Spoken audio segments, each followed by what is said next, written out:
Hello everybody, Smith here. Welcome back to some more BD Armory. Today I'm in the mood for some ground attack craft. In the background you can see a 3v3 fight using the Scuttler that was sent to me by Omega. Been used countless times on this channel. It remains one of the favourite things I've ever been sent, just because it's deadly, but it's also really cute. Anyway, yes. I've actually had to throw in a couple of these fights because they're over so quickly. But yeah, it struck me that I've never really designed anything like this. I've got countless kinds of plane, fighters, fighter bombers, tactical bombers, strategic bombers, airborne aircraft carriers. I've done tanks. I've done stationary defensive emplacements. I've done mobile SAM units and the like. But I've never really done this kind of attack buggy kind of thing. So today we're going to go and have a go at that. So how can we improve upon the Scuttler? I mean, the Scuttler's not a bad vehicle, but it's not particularly fast. If you try and turn too quickly, it will roll, although we do get a little bit lucky on this little test run. No, I want something much faster, and I want something much tougher. I want it to be beefier and bulkier. I want it to be able to cross the ground quickly and then, just be able to survive any jumps and bumps it comes across. And yeah, the Scuttler, while good, isn't up to that, and also I want it to have a much bigger armament. I basically want it to destroy everything within its path. And what I think I'm going to do is I'm going to use sort of an iterative design process. We're going to sort of build one prototype and see where we need to what we need to improve, and then go and build another one. So yeah, I'll show you the results of that. So we're going to start really simple and then build from there. I think that'll help us keep the part count and the weight down a little bit. So I'm going to call this vehicle the Breaker, and this is the prototype Mark 1. As I said, really simple. I've just taken a standard rover core, I've tweak scaled it up to twice the size, I put the rugged rover wheels on there, some fuel tanks and an air intake, because we're going to Batmobile this thing. I have got one of the Typhoon engines from BD Armory on the back, and that's going to help give us a little bit of an extra push when we need it. It performs pretty well. I mean, it's stable, it doesn't roll over, but it doesn't quite have the ruggedness we need. I tried to jump it over the runway, and things went pretty badly wrong. I don't think it's got quite the ground clearance. I'm trying to keep the ground clearance down because I want sort of a low centre of mass so it doesn't roll over, but I think we'll need to up that a bit and find a way to do that without altering the stability of it much. Our Mark II prototype sees a more judicious use of tweak scale, this time to increase the size of those rover wheels. Hopefully give us a bit more ground clearance while not really affecting the stability, or at least that was the plan, because as I took this version out and tried to turn it sharply, yeah, it did roll, and that sort of also affected it when I tried to perform a jump over the runway, so we're going to need to take a look at that. For the Mark III, all I've done is to use some simple struts to widen the wheelbase of this vehicle, and yeah, that's taken care of the roll instability issue, but unfortunately now I think the wheelbase is a bit too short, not long enough, and it does have some issues when trying to perform that jump over the runway. The Mark IV uses simple struts once again, but this time to lengthen the wheelbase, and I think we're pretty much there. I had a sneaking suspicion we would be, so when I was developing this, I added a few more things. I tweaked a few settings, particularly with the wheels. I added some batteries and two small reaction control wheels. I've also shifted the air intake. It's now 2 air intakes on the front of those little fuel tanks. And yeah, in testing, this is a dream. It doesn't roll. We can get some nice skid turns. I haven't donutted it yet. I want to see if I can do that. And also the reaction control wheels do allow us to try and correct things if things go look like they're about to go south in a jump, but it manages the runway jump with ease. So I think we have the basis of a good vehicle here. Now what we need to do is go and put some finishing touches to it, and more importantly, add some weapons. So this is it then, our Breaker, our little attack buggy, finished. Well, at least for now. Gone and added a load of stuff. Of course, we've got the weapon manager. I put a ground AI pilot on there as well.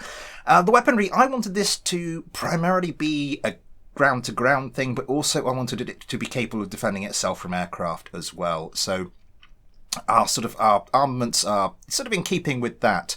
We have two of these M230 machine gun turrets. I've angled them backwards a little bit so that they should be able to hit anything, no matter how small, unless it's right in front of them, and also should give them quite a good coverage of the air as well. Furthermore to that, I put a couple of these 50 cal turrets just to give us more of an all-round weapon. Not as in versatile, I mean literally geometrically all around the vehicle. They have been nerfed since quite heavily since their original incarnation in BD Armory, but I think they should still give us that little extra something that we need. I've put some solar panels on here, so we're not just reliant on the little jet engine for electricity. I've also put some of the smoke countermeasure pods, because if we do come under sort of ground attack by anything that's got Hellfires or Mavericks or the like, then it would be nice to be able to stop those from killing us. But yes, to test the armaments of this, I have set up in front of us a little target structure. We are just going to bring up BD Armory, weapons, guns, all 4 guns set to the same group, same weapon group, just so the AI will fire them all at the same time as well. Let's see what this does.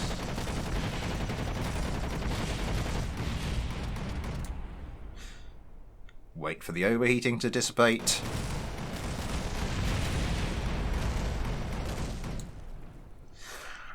I think that'll do nicely.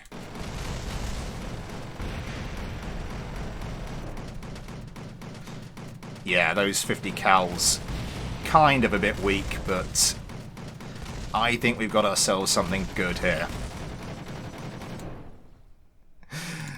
I think that's doing as I hoped it would. Let's throw this bad boy into some combat. So we're back with our breaker. We've moved it a short distance away from the runway because on the runway I have put 2 of my A10 Warthogs. So we're just going to see how our little attack buggy gets on when it is attacked from the air with 2 of these, my recreations of the famous ground support craft. So I'm going to get these up into the air, I'm going to get them circling, and then we'll start the fight and see what happens. Okay, one of them's definitely coming in on an attack run. Let's see if we can thwart this one. Oh yeah, a little bit of drifting. God, I love that. Oh my god. Oh, no, don't do that. Ah! Okay, let's see what happens if we give as good as we get. Oh, beautiful, beautiful stuff. Again, just the 50 cals there, doing a little bit of damage, but I'm not sure how much damage those are actually doing. Oh, it's taken off an engine, so not that bad. And now, yeah, the M230s get involved as well. Oh, this is beautiful. And the vessel disappears from the vessel switcher. I spin out. You've got to kind of be careful when you're controlling this craft. It is kind of easy to spin out, but if you just sort of a light touch as you're in the skid, then you can do it. Okay. A successful for... Oh dear, Lunar Kerman. Oh dear, Lunar Kerman. We'll just leave that to kind of reach its natural conclusion.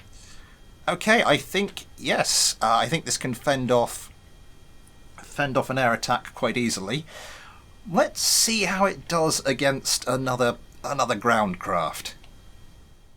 I did say earlier that the whole point of this was basically to build my own beefed up version of the Scuttler, so I suppose it's only fitting that we throw it into combat against Omega's craft. Now, I sort of was wondering how many Scuttlers to do. I've got two of my breakers. I decided, first of all, to try it sort of a part-for-part competition, which is not looking good for the breakers because these are, I can't remember exactly, these are around 45 parts and the Scuttlers are about 15, I think. So in order to make this part-for-part, I need 6 Scuttlers, which is quite a lot of M230s. So I'm not sure exactly how this one is going to go, but...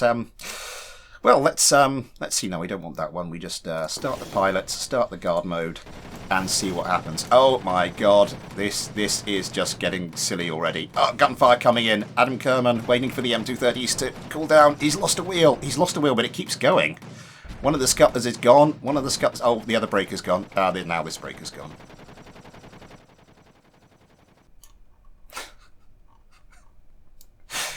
Tim Kerman just there.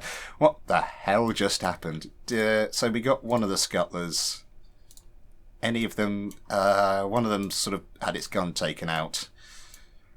Maybe part for part wasn't the right way to do this. Maybe a part for part comparison wasn't entirely fair on the Breaker. I mean, it's designed to be more of an all-round vehicle, more versatile. It's got things to help it in situations the Scuttler just isn't designed for. So I've decided for this final test, we're just going to go and balance out the number of M230s. So we have our 2 Breakers again, but we have just the 4 of the Scuttlers. So yeah, let's see what happens here. Pilot on, guard mode on. Adam Kerman piling in the bullets into the Scuttlers, changes target. Oh my god, that is a lot of damage. He's down to 3 wheels. He's down to 3 wheels. The M230's kicking again. I think the Scuttlers are kind of getting the better of it at the moment. We're down to just the 1 Breaker. We are down to just the 1 Breaker. The 1 Breaker is down to 3 wheels and 1 M230. And of course the 50 cals carrying on, just trying to blaze in there. That's some more damage. Some more damage. The M230's just... yeah, the 50 cal's just laying into to these Scuttlers. Hang on. We're not getting any return fire. We're not getting any return fire. Why is that? They've all been disabled. I mean, this one it's a little unfair because it's just it's just been blown onto its legs. But I'm gonna take a win's a win, you know. Okay. So not look at the state of that. Not a perfect victory for the Breaker, but as I said, I'll take it. That, though, will be all for today. I do hope you've enjoyed it. If you have, and you haven't already, please consider liking, subscribing, maybe following me on Twitter, possibly getting involved with the Discord. Great KSP and BD Armory community on there. Links to all that in the description, as are links to the Patreon and the PayPal if you want to help support the channel. You too can get your own little patron Kerbal, like Steve Kerman here, to be blown up time and time and time again. I will be back soon with some more BD Armory, but in the meantime, thanks for watching, take care, and I'll see you next time.